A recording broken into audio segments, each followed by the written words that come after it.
जो ट्रेलर है काफ़ी कमाल का रिस्पॉन्स मिला है, 2 दिन बाकी है, क्या कुछ कहना चाहोगे सर? अवरोध सीजन 2 में पहली बार एक ऐसे सब्जेक्ट को चुना गया है जो पहले फिल्म या सीरीज में टैकल नहीं किया गया, that is fake currency and demonetisation.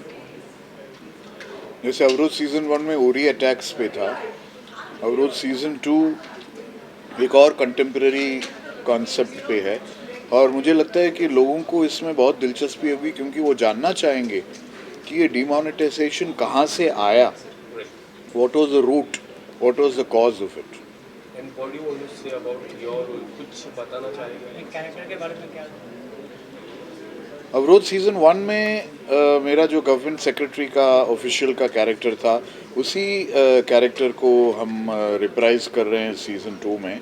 और नीरज काबी साहब के साथ जो मेरा जो गिव एंड टेक था, एक कैट एंड माउस गेम था दो गवर्नमेंट ऑफिशियल्स के बीच में, कैसे सब कुछ हमेशा एक तरीके से हंकी डोरी नहीं होता है, एक तरीके से सब सहमत नहीं होते हैं सब चीज़ों पर, और कई चीज़ों पर कई इश्यूज़ पे डिफ़र करते हैं और फिर रिजॉल्व करते हैं।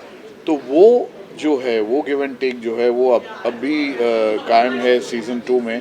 और उसी बात को लेकर हमने उसको एक तरीके से एक्सप्लॉइट करने की कोशिश की और ऑडियंस के लिए मज़ेदार बनाने की कोशिश की। First season on the base of पूरी पे जो डिपेंड और ये डिमोनेटाइजेशन है, क्या कुछ अलग देखने मिलेगा और क्या कुछ ऐसी बातें जो सिमिलर है फर्स्ट सीजन में और इसमें डिफरेंट देखने मिलेगा? दो अलग प्रश्न है मेरे इससे।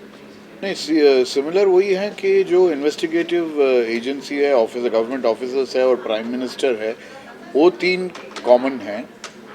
बाकी सब कुछ डिफरेंट है क्योंकि army has tackled the fake currency जो दूसरे देश से अंदर आता है, और फिर इन्वेस्टिगेटिव एजेंसी जो है जो इसको किस तरीके से सॉल्व करने की कोशिश करती है, और फाइनली प्राइम मिनिस्टर क्या डिसीजन लेते हैं। So it's all very different from season 1। And demonetisation की बात हुई, काफ़ी समय हो चुका है डिमोनेटाइजेशन को, फेक करेंसी पे काफ़ी डिफरेंस हुआ था, तो क्या कुछ कहना चाहोगे आप? डिमोनेटाइजेशन से मैं शुरुआत करूँ, जो हमारे प्रधानमंत्री ने एक बहुत बड़ा निर्णय था, उसके बारे में कुछ जानना चाहूँगा। कि वही उसके जो बैक स्टोरी है, उसके पीछे जो कहानी है, ये क्यों हुआ, कैसे हुआ, किस तरह से सोचा गया और करवाया गया, वो स्टोरी है अवरोध सीजन 2, ना कि ये डिमोनेटाइजेशन की कहानी है। डिमोनेटाइजेशन आखिर में ही होता है, लेकिन जो पहले 7 एपिसोड में जो होता है और जो डेंजर है कंट्री को एंड टू द इकोनॉमी, वो हैंडल करने के लिए, वो टैकल करने के लिए जो पूरा आर्मी और बाकी गवर्नमेंट ऑफिशियल्स ने साथ दिया, that is the story off season 2। Sir demonetisation की बात की जाए तो आपको पता है कि कॉमन मैन को तो बहुत प्रॉब्लम हुआ, रियल लाइफ में आपको कितना प्रॉब्लम हुआ डिमोनेटाइजेशन? देखिए, मुझ जैसे लोगों को, मैं कॉमन मैन ही हूँ, मुझ जैसे लोग जो ज़्यादा ये नहीं रखते हैं, पूंजी नहीं रखते हैं, कुछ शो ऑफ नहीं है, कुछ भी नहीं है, जो उतना ही चाहिए जितना हमारा राशन पानी के लिए, शायद हमें उतना अफेक्ट नहीं हुआ। उन लोगों को अफेक्ट हुआ है जो जिन्होंने होल्ड किया था पैसे, जिन्होंने ब्लैक मनी होल्ड किया था, जिन्होंने अनअकाउंटेड पैसे होल्ड किया था। हम जैसे लोगों को वो उस तरीके अफेक्ट हुआ ही नहीं है। सर आपको क्या लगता है डिमोनेटाइजेशन हमारी करने के लिए अच्छी बात है कि खराब बात है? देखिए, हर चीज़ के लिए दो पहलू होते हैं, अच्छी और बुरी।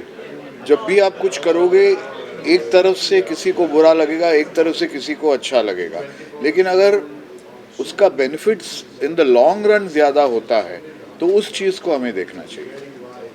सर लास्ट की यूएसपी क्या रहेगी इस फिल्म की? यूएसपी यही है कि ये जो कंटेंट है, ये जो कॉन्सेप्ट है, ये पहला अटेम्प्ट नहीं हुआ है, और इसके डिमोनेटाइजेशन के पीछे जो सीक्रेट है और जो बैक स्टोरी है, पहली बार लोगों को देखने को मिलेगा। So what do you want to say about Sony LIV? हाल ही में 2 साल पूरे कंप्लीट हो गए, जिस तरह से कंटेंट बेस वो लोग ला रहे हैं, लाइक अप्रोच सीजन 1 की मैं बात करूँ and season 2, two different concepts, and how do you see this like golden era of OTT where the story, like हम जब बात करें मोनेटाइजेशन की, वो कोई 2 घंटे में ख़त्म नहीं होनी चाहिए, उसके बारे में like deeply the people should get to know about it. So what do you want to say about the OTT and everything?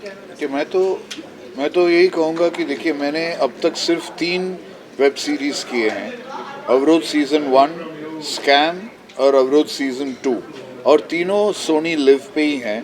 तो मैं समझता हूँ कि सोनी लिव के जो कंटेंट प्रोग्रामर्स हैं और जो सेलेक्टर्स हैं वो बहुत ही सोच समझकर बहुत ही प्यार से कंटेंट चूज़ करते हैं।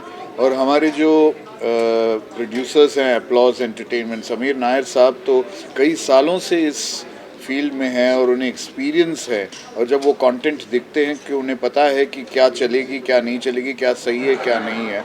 सो एक तरीके से मैं बहुत खुशकिस्मत हूँ कि ऐसे लोगों के साथ जुड़ा हूँ जो कंटेंट को इम्पोर्टेंस देते हैं, और मैं समझता हूँ कि आगे भी चलकर इसी तरह से अगर सिलेक्शन हो और कंटेंट प्रोग्रामिंग हो तो digital platform future is bright.